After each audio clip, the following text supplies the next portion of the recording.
Hi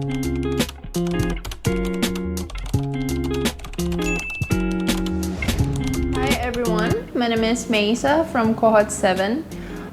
So right after I graduated, I went right into working at a social enterprise called Local Alike, in which we work on community development through tourism income. I was responsible for a project called the Regenerative Island, funded by the UNDP Indonesia. And after that project ended, I went back home to working at a small NGO called Pathfinders, in which we worked on personal leadership development and attaining IDG or inner development goals for ethnic women in Mekong sub-region. I've been volunteering at Bala Foundation since I was in 11th grade. So I got to go to our Akha communities up in the hill in the mountain, and then we facilitate the leadership dialogue for women. That's when I see the pain, the unheard pain that women were expressing, as well as how advancing personal leadership can be the tool for women empowerment.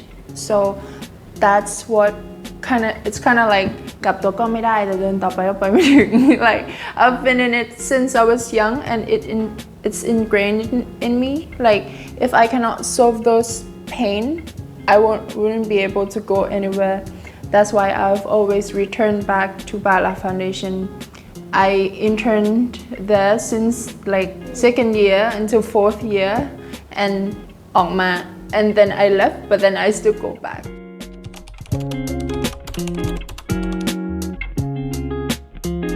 At Local Alike, I was a project executive in which I plan, manage, and also do the administrative work for the project. Also proposal writing, pitching, and everything.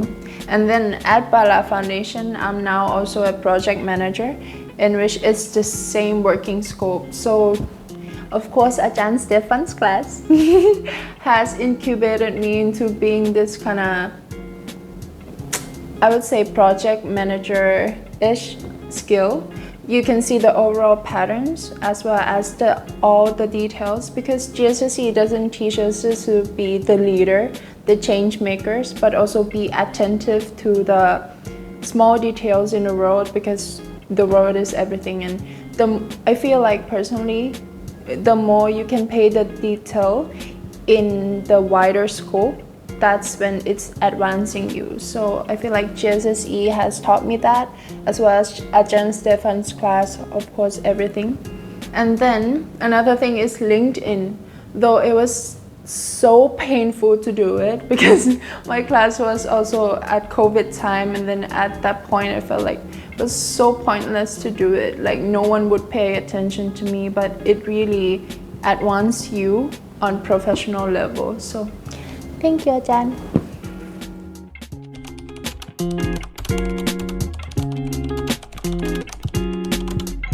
As I mentioned before, that I'm now a project manager, but before that, during GSSE time, I was really a pain in the group work, because I would be like, okay, I shout out ideas, but never really write it down, or I always let my friends do that part. But then there was one class, it was by Ajahn P'Maysa. Not sure if it's mass communication or something like that.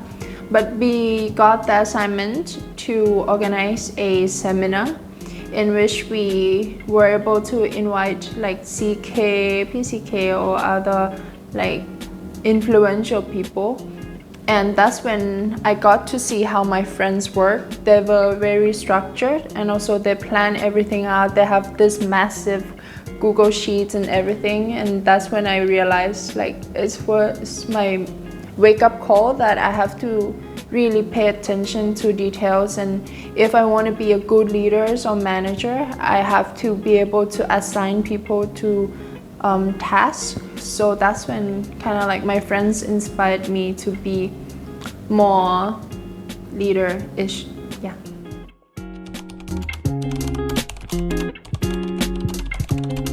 My favorite type of extracurricular activities were the hackathons, in which I joined I don't know how many times, multiple times, because my first 2 years was COVID, so I stayed home. But then I think one of my first hackathon was the TU hack, in which we were giving the issue of road safety in a university. And then we ended up with the death exhibition as a solution to that. We were able to use, like, I would say, innovative and out-of-the-box solution for it. And we were using like mental daunting solution. And then the other hackathon that I liked was the Banpu hack. I joined that on year 4. So we came up with a solution of plastic waste issue by using plastic waste as a resource for making ethnic-based products. So both of them taught me that first, you can be really out of the box because the opportunities also in a lot of time come with those ideas. And then second is connection. When I joined the Banpu hack, I got to connect with people from Jula, in which gave me other opportunities, like somehow I ended up being the translator for the Japanese NGO in Chiang Rai by that connection with Jula people. So yeah, just put yourself out there. Maybe you won't win the competition, but you'll earn something always.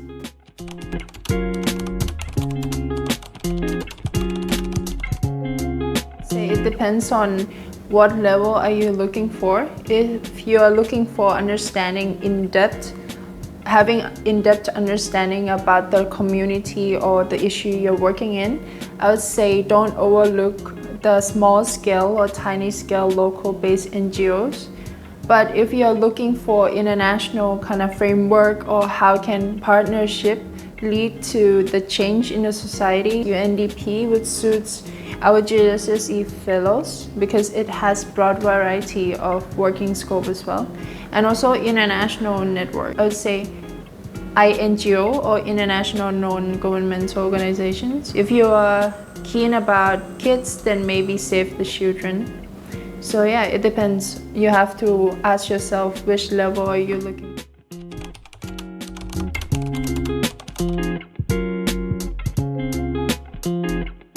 So I feel like GSSE students would have the same struggle, which is you know about everything, but also you feel like you don't know anything at the same time. My struggle also would be on the maybe more personal level.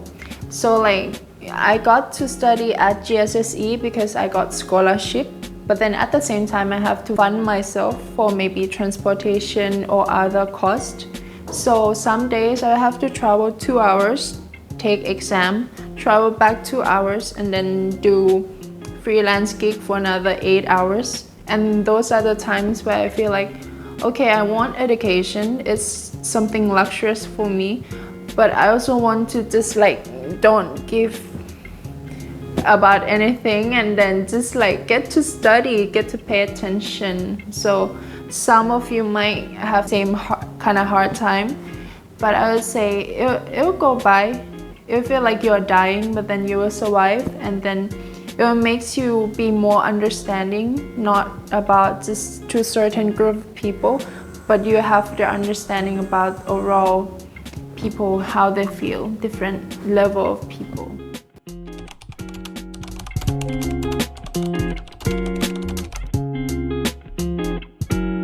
First is global citizenship. I feel like GSSE incubates us into being that already.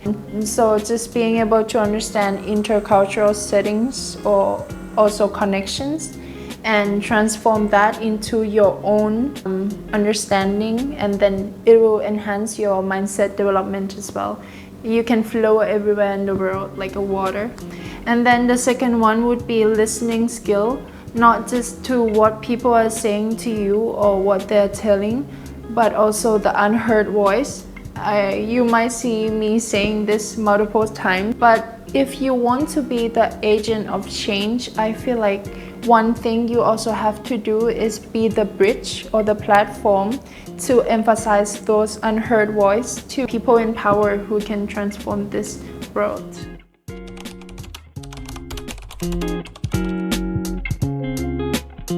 So my message would be professional.